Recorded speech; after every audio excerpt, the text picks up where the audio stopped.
Welcome to this podcast, Holistic Creators, where we share our unique and universal stories about shaping the future for the 4 Ps: people, planet, purpose, and profit. My name is Swanet Kunze. I'm a mental coach and your host of this show. My intention for this show is to inspire you on your path to a holistic future. So welcome. Hello and welcome to my podcast, Holistic Creators. My name is Swanet and I'm your host. Today my guest is Fairbrother, and he is a Mastermind Guy. So welcome to my show. Thanks, Swanet. I'm happy to be here. Yeah, I'm curious because I have a little bit of an insight about your story and what was going on years before to become this Mastermind Guy. And let us know a little bit about your rising from the shame to shine, as you called it, to shine as a Mastermind Guy. Please share this story.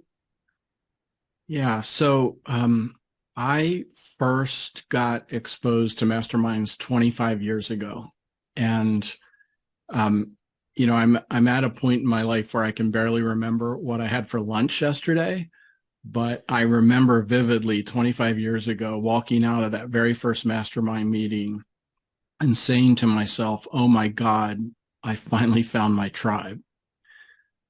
So this first mastermind I was in was a mastermind for entrepreneurs, and we joined it just to grow our businesses and become better entrepreneurs. And after that very first meeting, I knew that these were my people. They got me, they understood me, they were me. And I joined that first mastermind, and it happened to be all men. And what happened really surprised me, because within 5 or 6 months of us meeting together, I'm watching grown men cry in these meetings as they start to open up and get vulnerable about, their messed up marriages and their kid problems and how the business has taken over their life and they're anxious and depressed. And, it was totally unexpected to me for the conversations to go there, because I thought this is a business mastermind. And it really was the first flavor or taste I had of real human connection. And so I've been in masterminds ever since. I was all in. I loved it. So I started joining every mastermind I could. I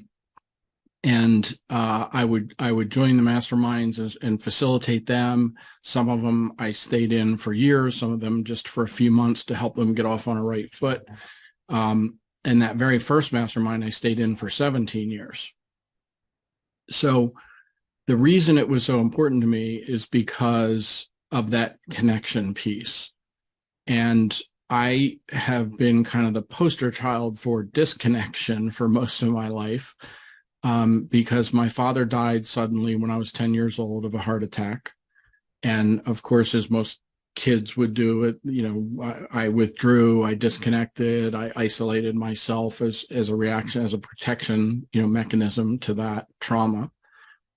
And, I kind of became a lone wolf. And maybe that's why I ended up being an entrepreneur at age 30. But,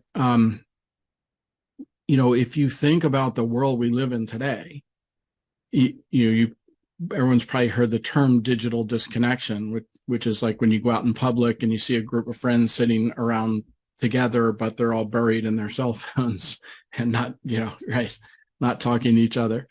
And if you think about the isolation that we all felt during COVID, and some of us even still, and in the U.S., the U.S. Surgeon General earlier this year declared an epidemic in our country, and it had nothing to do with a virus or disease. It was an epidemic of loneliness.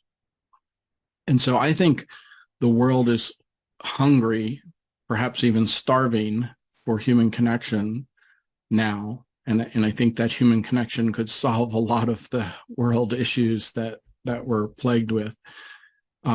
So that's really my mission now, is because of the tremendous experience I've had with masterminds, my mission now is to help coaches, healers, speakers, authors to create masterminds of their own, where they can get to those deeper levels of connection that you don't typically find in a course or a group coaching program, and to just kind of expand the human connection on our planet one mastermind at a time.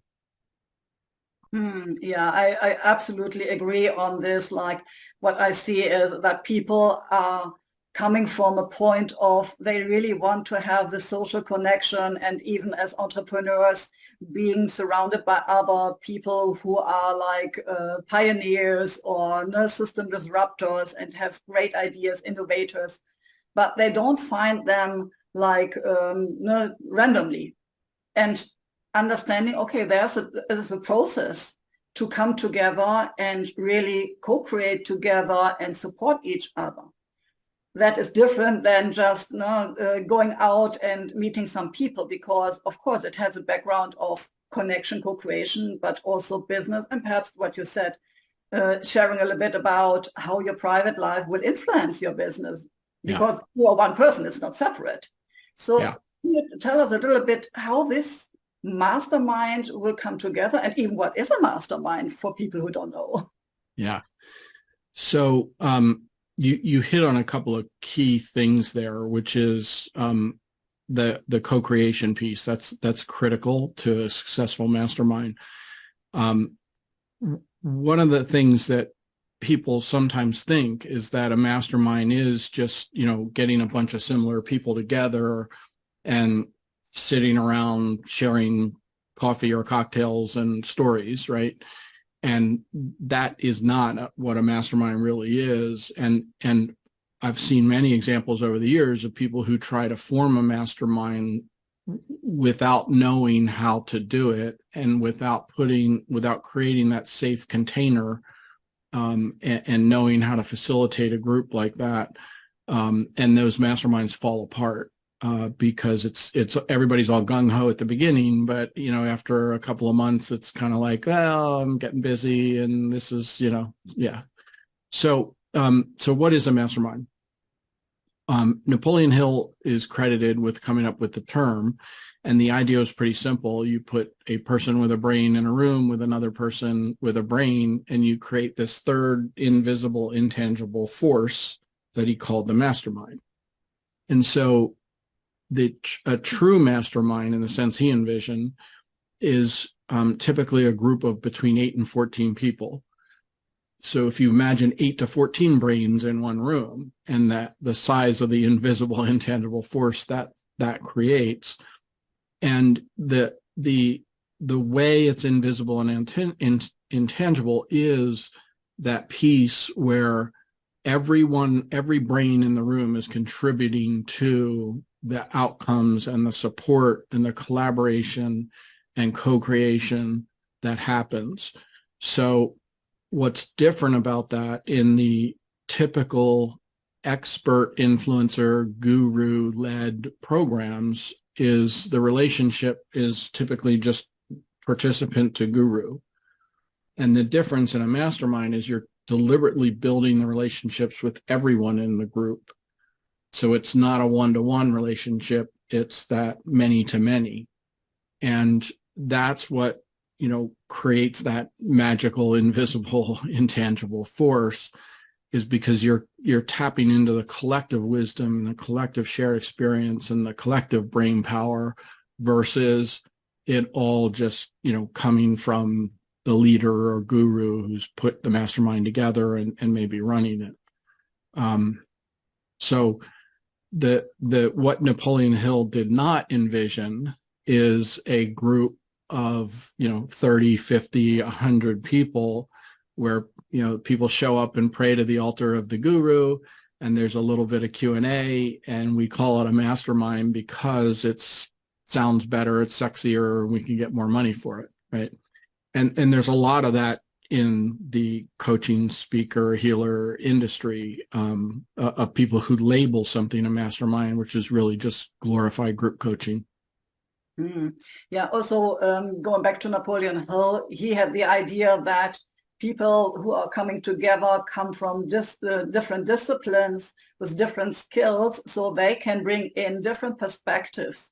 So if you come up with a question and you have like 10 people who have different skills and perspectives, of course, you can create something more important, more intense than you have people that are all coaches or all healers, because somehow, even though they are open-minded, they have perhaps only one side of an idea. And if you bring in like an engineer and a lawyer and like a technician or whatever, then of course you see like, okay, this is like what you said, bringing together people, but there's an intelligence be created between these people. Do you agree on that? Yeah, so that gets into the question of what kinds of masterminds you can create and exist out there. So the concept, Napoleon Hill's concept, was a peer mastermind where everyone is relatively equal. There's one person who's the facilitator to make sure that the things are the energy's good and things are running properly and creating that culture and structure. In peer masterminds, what's very common is industry-specific masterminds. So, we get a group of plumbers who are all in different locations, not competing with each other, and we meet, virtually, or we have an in-person, 3-day mastermind or something like that. And there's huge value in that, right? For 8 to 14 healers to get in a group and talk about how to build their healing practice and help each other and share, the failures and successes and what's work and what's not. There's huge value in that. But you're absolutely right. Napoleon Hill's original concept was that diversity of thought. And that's my personal preference from having been in both kinds of masterminds. Like, I love that diversity because in 25 years I've literally attended and run thousands of mastermind meetings. I don't think I've ever been in those diversity masterminds. I don't think I've ever been in a single meeting where someone didn't ask a question and I thought to myself, man, I wouldn't have even thought to ask that question in this situation, because you've got that diversity of thought, people thinking outside your box of your industry and challenging you in ways that, as you said, sort of, you've got the artist and the engineer, and they approach things very differently. So to me, that you can tell I get excited just talking about that part, because that's, to me, where that magic really happens, is when you're being challenged by people who aren't thinking in the same sort of lane or sandbox as you are. That's where, some of the real beauty happens. Yeah, because you don't know what you don't know. This is a blind spot. No? And as soon as one comes and puts on some light in this area, it's like you are expanding, and now you start questioning things you never questioned before, as you said. Yeah. Yeah. And that's where real learning happens. I mean, just, we know as coaches, or, even the therapy model it's about asking the right questions and leading people to their own conclusions versus just teaching down content and, training someone. Yeah, of course, content is content. If you don't use it and don't question it, then it is just like you can read books. You don't need exchange with people if you don't start like using it wisdom and like practical use for that as well. Which leads me to another soapbox that I like to talk about, which is, everyone's pretty familiar with the idea that information is now a commodity, right? It's been that way for over a decade with the internet. But to me, I think training is also now a commodity thanks to AI and ChatGPT. I mean, I can, for free, get trained on anything in the world, including getting a medical license or a law degree with ChatGPT. And so when we think about our industry of coaches and healers and soulpreneurs, that's an important factor to consider, is why, we're in the infancy of this, right? Like ChatGPT is like a year old. You think about a few years down the road, why are people going to pay you $1,500 or $2,000 for a 6-week training program when they can just go to ChatGPT, and ChatGPT can write in fact, I know coaches that are out there using ChatGPT to write their courses. So that leads back to that human connection piece.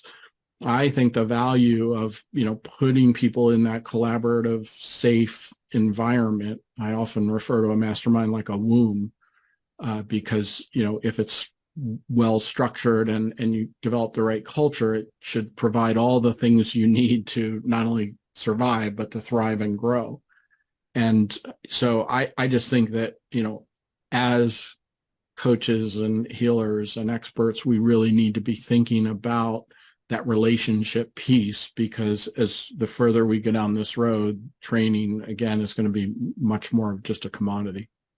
Yeah, and you use the term lonesome wolf. You can be a lonesome wolf sitting in front of the computer, getting all the knowledge, getting trainings from artificial intelligence, and still you are alone. So I think that we as humans still have this social component that we need like other humans to connect with, and we need emotions, and we really need like heart-to-heart connection. This is nothing artificial intelligence can give us. Yeah, it is good for delivering information, but it is like you're speaking to a machine and you're not speaking to a human who has a certain kind of vibration or frequency we can connect with. So at the moment, still, I see that this human part is very important. Yeah. Yeah. ChatGPT can't give you a hug. Yeah. Absolutely not. So coming back a little bit to this idea of the mastermind, like if people come together and if they meet in person, they can give you a hug, but they can also do this digitally, like connecting on heart level or even soul level.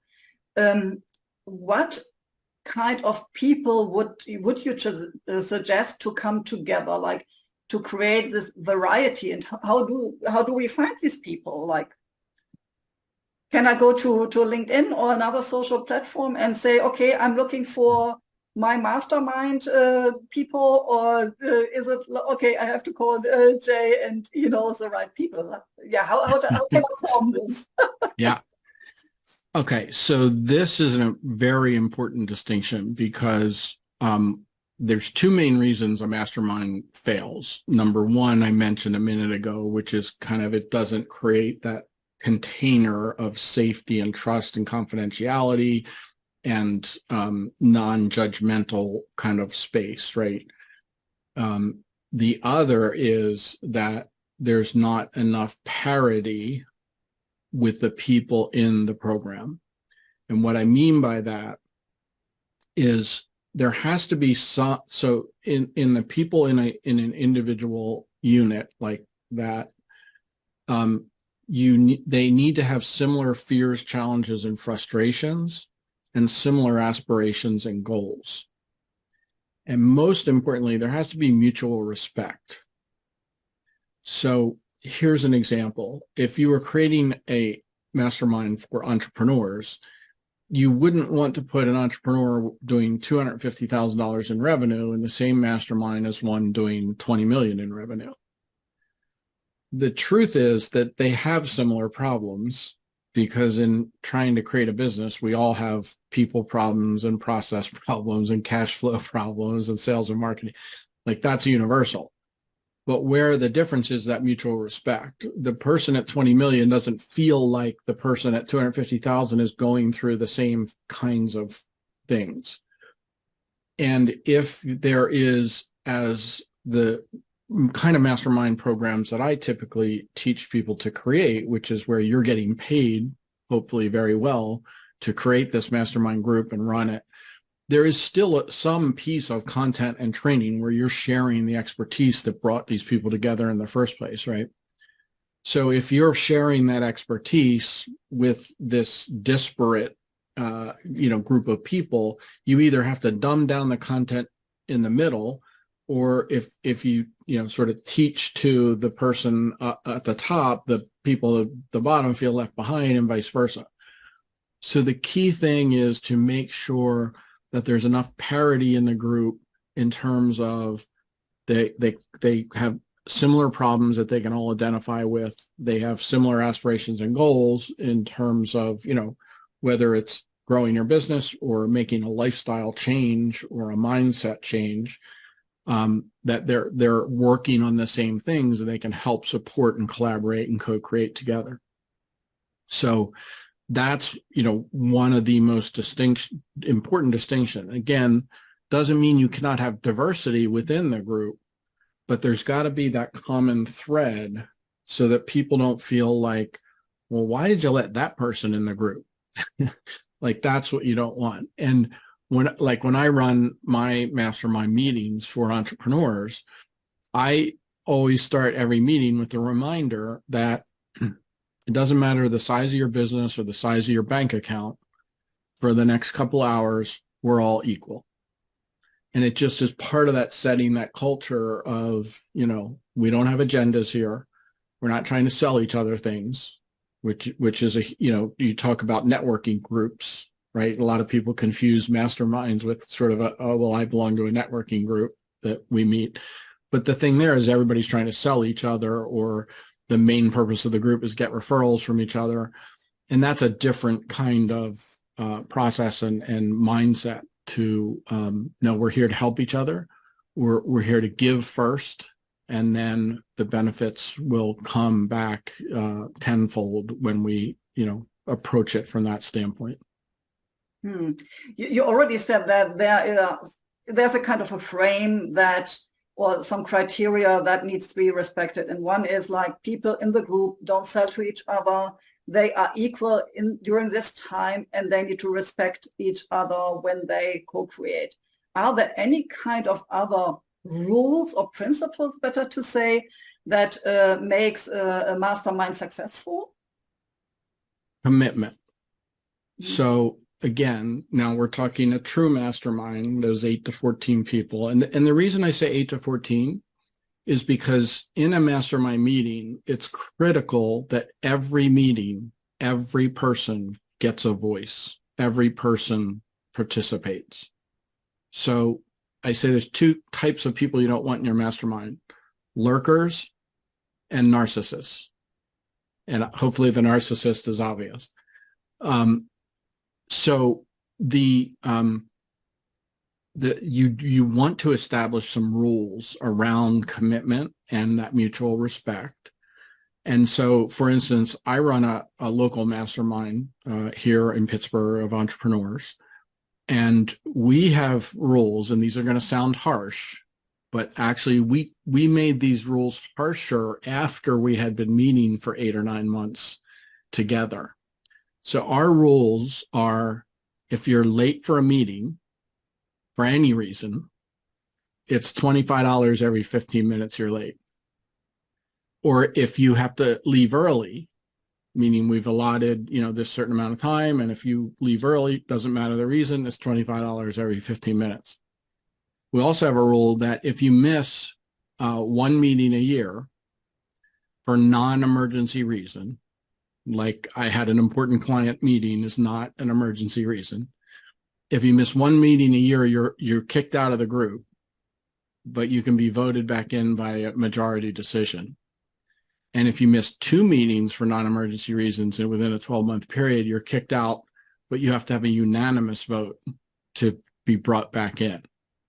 And what that does is it sets and again, I'm not suggesting those rules for every mastermind. That's, first of all, it's an in-person mastermind. And, but as I said, we tightened up those rules after we had been meeting for a while, made them even more harsh, because, people now are like, look, we've got to be committed. Either we're all in, we're here for each other. And when you show up late for this type of meeting, it's disrespectful to everybody else in the group. You're basically saying, look, my time's more important than your time. And that's that mutual respect kind of culture and container that you want to try to create. Okay, so also what I would say, if I would go into a mastermind, it is respecting that everything that is said within this container will be in this container. So for creating a safe space, there is no word that will go out, because otherwise I can't open up myself and really share what is going on in my world. How do you think about that? Yeah, absolutely. I actually had an experience. This was years ago. We had it was an in-person mastermind, and at the holiday season every year we would have a party where we would bring spouses and significant others to a party with the mastermind group. So the other important people in our lives could get to know where we're spending 3 or 4 hours a month with these other people. And at that holiday party, we had one spouse approach another and say, "Oh, I'm so sorry to hear about such and such." And it was a major breach of confidentiality. And it literally tore the mastermind apart because, first of all, those two members immediately had a conflict. But then people started to take sides, and it literally, the entire mastermind fell apart because of that one breach of confidence. And so you're absolutely right. That's part of the culture that you need to establish, that, what we say here stays here. No pillow talk, that it just, respect that confidentiality. Mm-hmm. Yeah. And of course, also what will be created, like ideas. You don't want to share ideas that it would be like the part of a business of someone else going out with that. Like, of course, personal stuff, not at all, but also not what is created or co-created within this, because Yeah. it could be the next business of someone else. Yeah. Yeah. Yeah. You have to be careful of any conflicts of interest. Like what as I said, I've been in many masterminds now, and in a majority of the time, people in a mastermind, if they're business people, end up doing some type of business together. But what I always say is, if that happens, disclose it to the rest of the group. Just say, I'm starting to work with such and such, or I became a client of such and such. That way, at least everyone's aware of that, because those kinds of things, can create conflicts.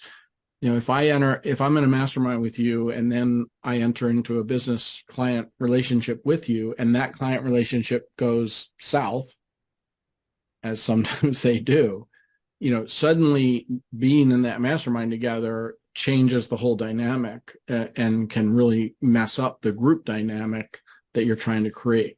So you have to be careful about those conflicts or potential conflicts of interest. Mm-hmm.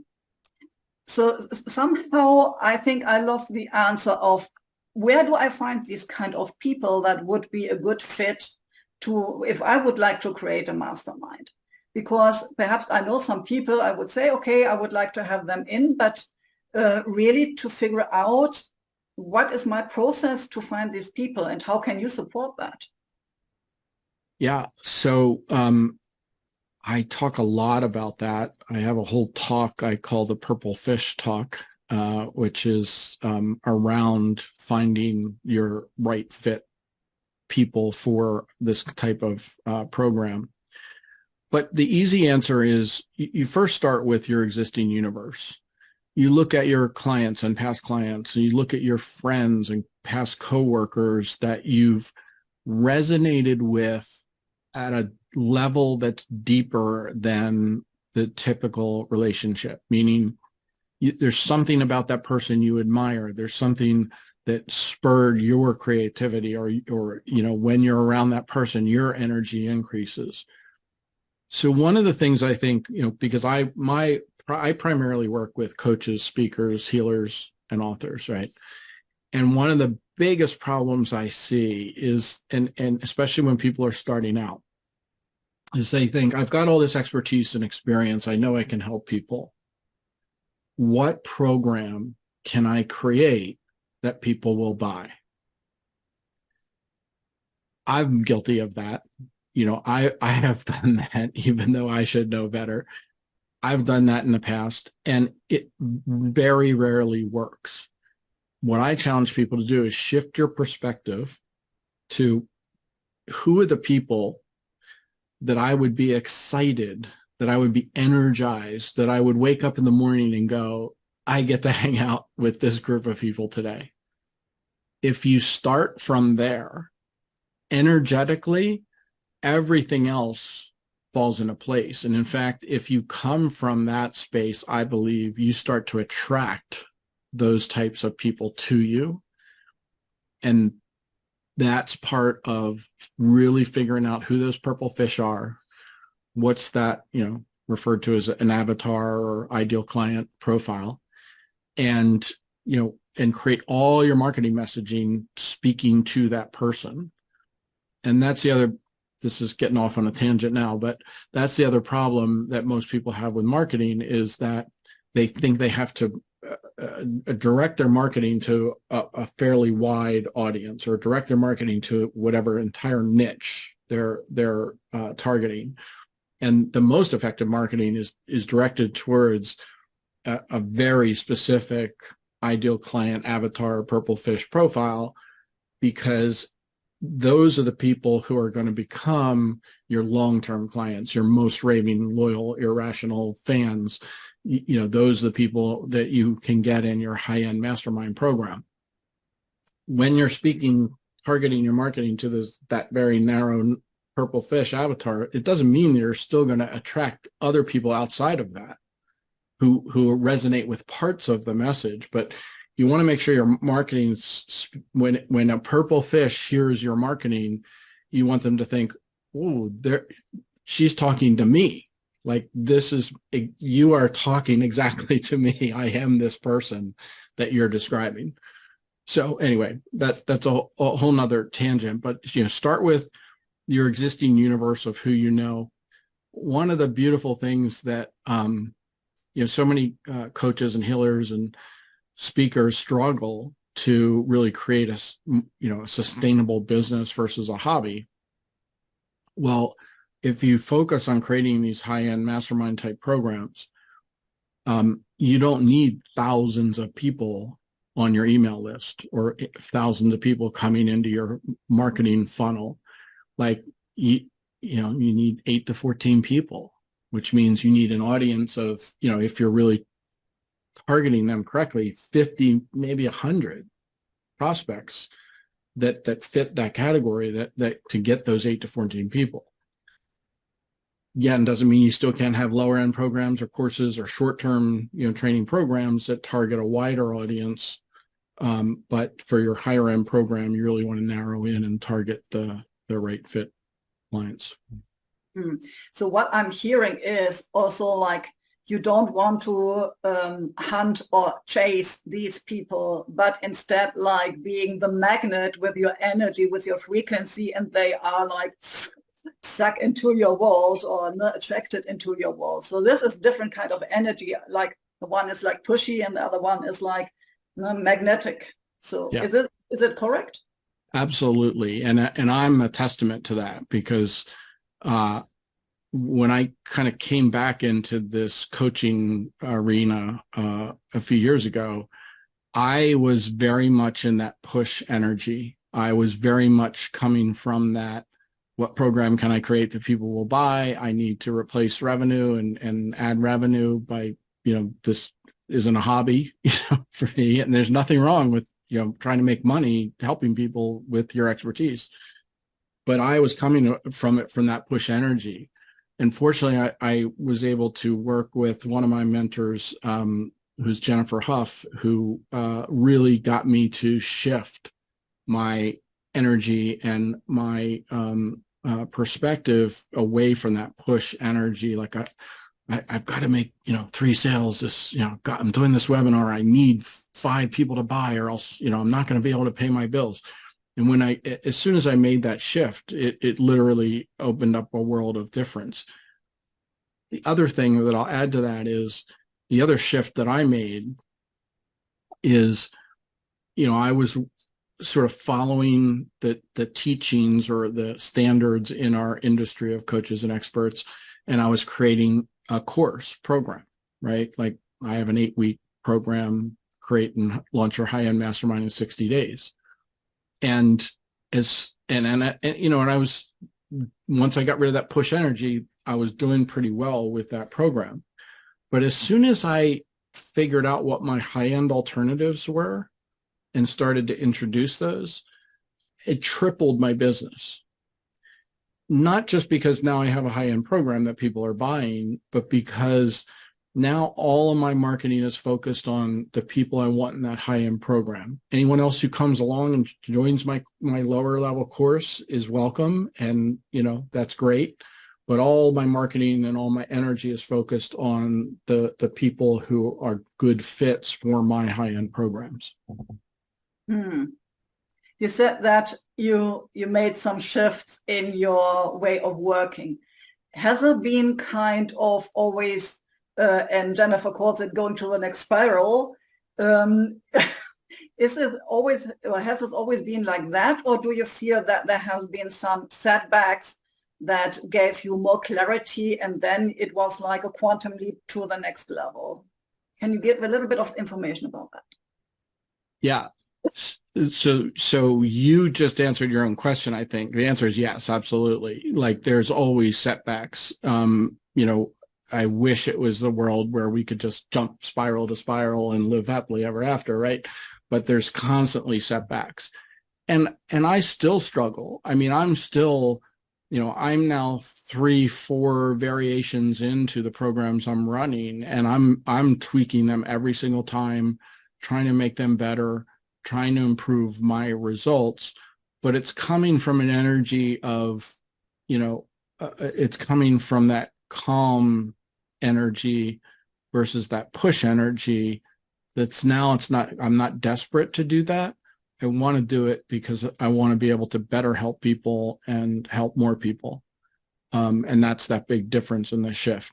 So, the thing I talked about earlier, push energy, and that was jumping a spiral. Absolutely. Where I, literally left that old mindset behind. Not that it still doesn't, crop in and I have to address it, but yeah, it's a huge difference. Yeah, and I see that like entrepreneurs, we think that no, we are growing and growing and growing, but it's always a roller coaster, no? Or no, we would call it perhaps the hero's journey, because there are always challenges, and we need a company of other people to help us through. And I think a mastermind is amazing because there are the people that can understand us on a deeper basis and can hold the space for us to go through this roller coaster and then evolving to the next spiral. And I think that, if I understand it right, this is part of the mastermind idea, that we hold the space for each other.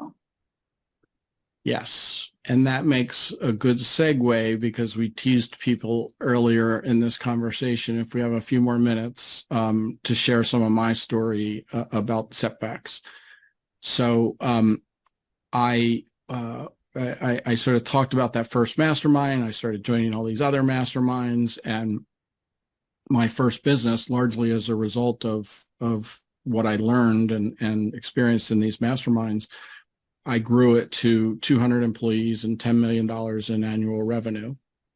And I sold that business in 2004. And life was pretty good.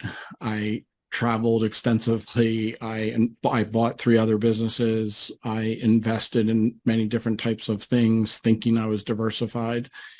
And, most people listening, I'm sure, can relate to times in your life when everything was going along swimmingly and then something out of your control happens. Well, there's a little thing called the Great Recession that started in 2008 worldwide. And I, like many people, lost everything. So within a couple of years, I quite literally went from being a multimillionaire living in a mansion overlooking one of the rivers of Pittsburgh to living in my friend's basement without even a car. I lost everything. Bankrupt, lost my marriage. And I'm sitting in that basement and reacted the same way I did when I was 10 years old and my father died. I withdrew, I isolated myself, I disconnected. I was sitting in that shame and humiliation.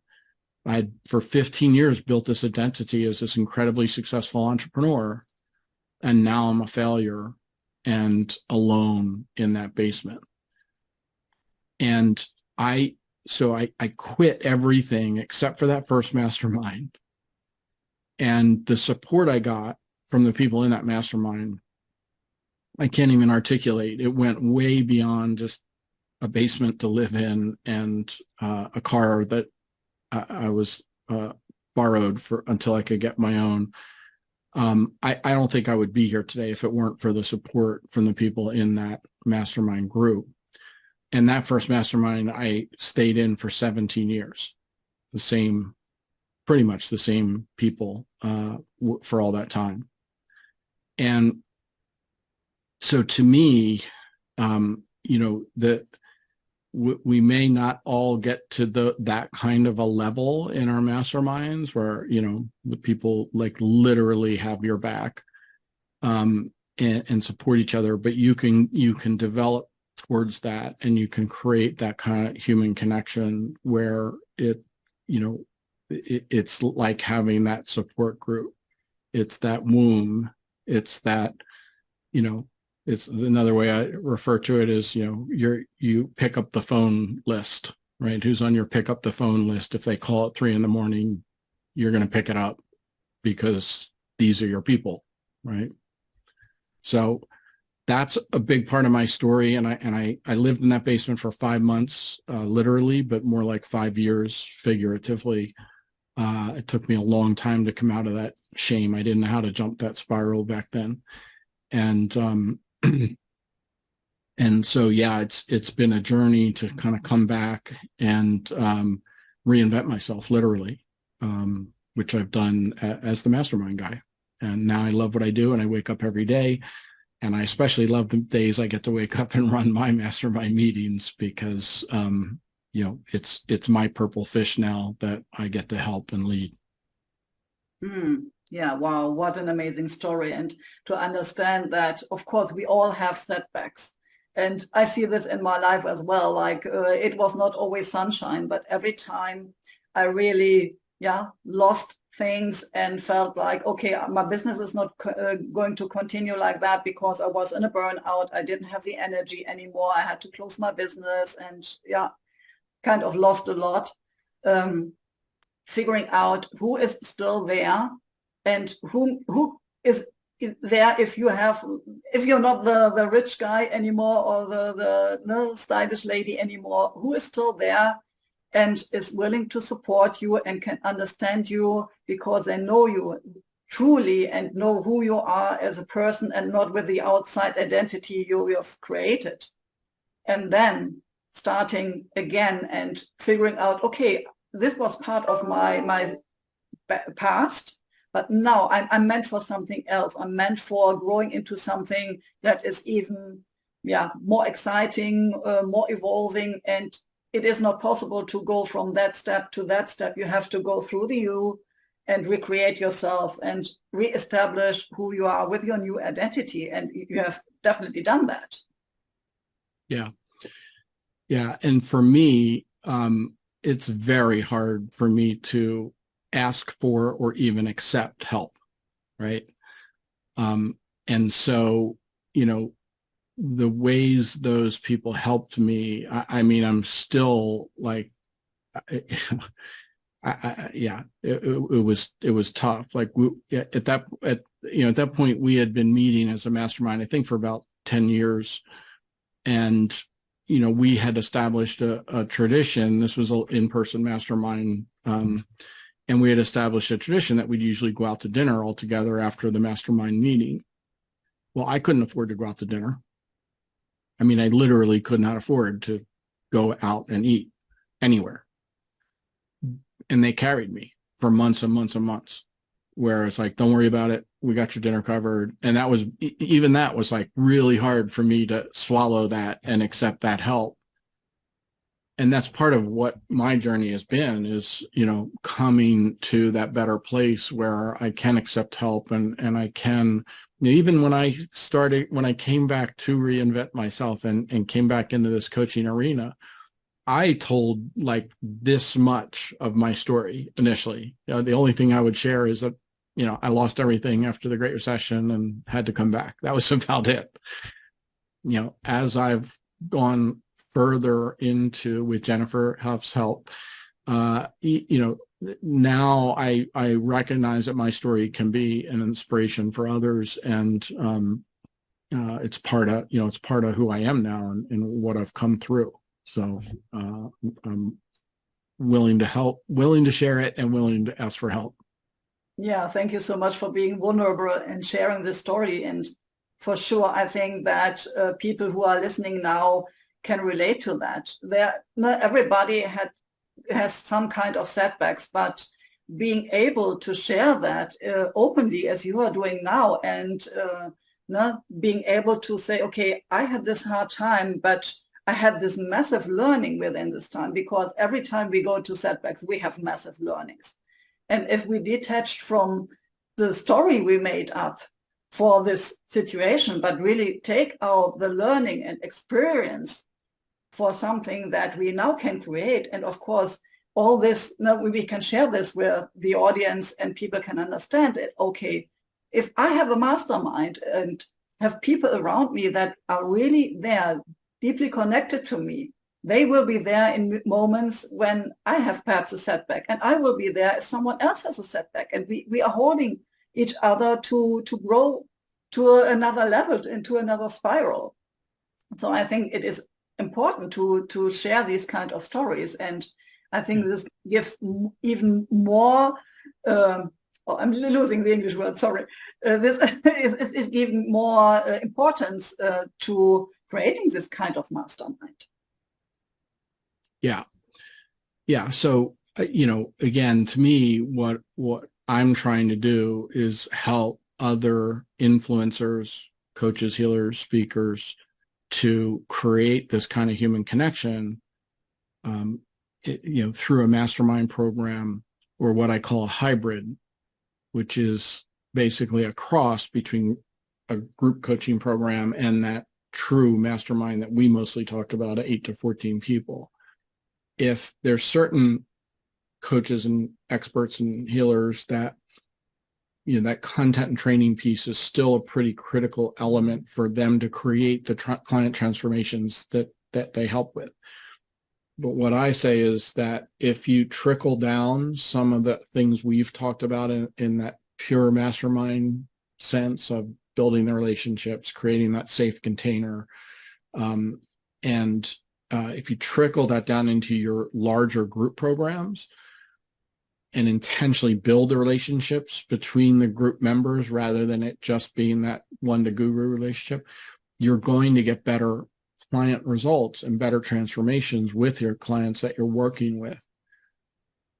One of the ways that I talk about how you know you've created a great mastermind is if 4 to 6 months into it, the people in your mastermind want to stay equally as much because the relationships they've now formed with everybody else as to their relationship with you as their guru, mentor, coach, leader. That's when it's, that's that magic intangible force, right? And that creates that stickiness where somebody might stay in your mastermind for 17 years. If people are now interested to get more understanding how it is to work with you, can you share a little bit about the process? Like, let's imagine I want to create this kind of mastermind. Can I call you, send a message, and how are you taking me from this first connection through the process? So I have 2 main programs. So I've got my 8-week program, which is Mastermind Mastery, create and launch your high-end mastermind in 60 days. And I've literally broken it into the 8 steps you need to go through to figure out what mastermind you should create and who should fill it and how you're going to find them. And, we walk you through the steps to actually launch a program after the 8 weeks. That program I run a few times a year. I teach it live. And have, amazing clients and testimonials from that. Then I also do a boot camp, which is a 3-day event. I have one actually coming up, I think right after this is going to air live, which is November 10 through 12, 2023. And in this 3-day boot camp, this is really for somebody who has not yet put a whole lot of thought into, number one, whether they can create a mastermind, what kind of mastermind they could create, and who is going to fill it. And so in these 3 days, we walk you through the journey of conceiving of the mastermind you can create, because one of the most important things is you shouldn't create my mastermind. You need to create one that works for you. And to me, it's like putting pieces of a puzzle together in terms of, how much are you coaching versus training versus facilitation. So, creating a mastermind that's unique to you takes advantage of your superpowers and fits the people that are the purple fish, right fit people that should be in your mastermind, and gives them the most transformation. So in these 3 days, we walk through the process of what kind of mastermind you can create, who's going to fill it. We create a plan for you to nurture those people. It's what I call a customer journey, from know, like, and trust to know, love, and trust. Because the people who are going to spend $5,000 a year, $10,000 a year, $50,000 a year to be in your high-end mastermind, they need to love you. At some level, they need to love you. So we work on that journey, and then we create a plan on how you can incorporate this into the rest of your business model, all in these 3 days. So it's a low barrier to entry. The ticket price is nominal. It's mostly to make sure you take it seriously and show up. And I'm very fortunate that I've had more than a few people say it's the best 3-day event they've ever attended. I have one person who said that she felt like a different person after the 3 days. So that's coming up. And again, if you're listening to this after the next one coming up in November, I will repeat that event a few times a year. Yeah, so I will definitely put the link in the show notes so that it is very easy for everybody who's listening now. Just go into the show notes and click, and you find more information about the bootcamp and, of course, all the other programs you do have. And last but not least, is there anything that you want to share that I didn't ask you? You asked a lot of great questions. So nothing is coming to mind. I think that, just in kind of summary, if you want to look at creating this kind of program, I'll give you 5 quick reasons why it's a good idea as a coach, speaker, or healer. First is you're leveraging your most valuable asset, your time, so that you can move away from just one-on-one coaching and help more people. 2 is the content piece. There's less reliance on content. So for me, if so that you came to me and said, let's co-create a program together, it's going to be a 12-month program. Like, the idea of creating 52 weeks of content would keep me up at night. Like, it's just not my idea of a good time. So less reliance on content. You don't need a huge list or high-tech fancy sales funnels. You can create a mastermind because you're only looking for 8 to 14 people. You can create a mastermind that's very sort of grassroots, almost old school, personalized kind of thing. The other is recurring revenue. One of the most biggest challenges we have as solopreneurs, coaches, experts is that revenue launch cycle, where we put all this effort in to launch a course or a program. It's great. We get this big spike of revenue and then nothing for the next few months until our next launch. A mastermind creates you because, well, you'll have an annual pay option. A lot of people will pay monthly, and it creates stability in your revenue.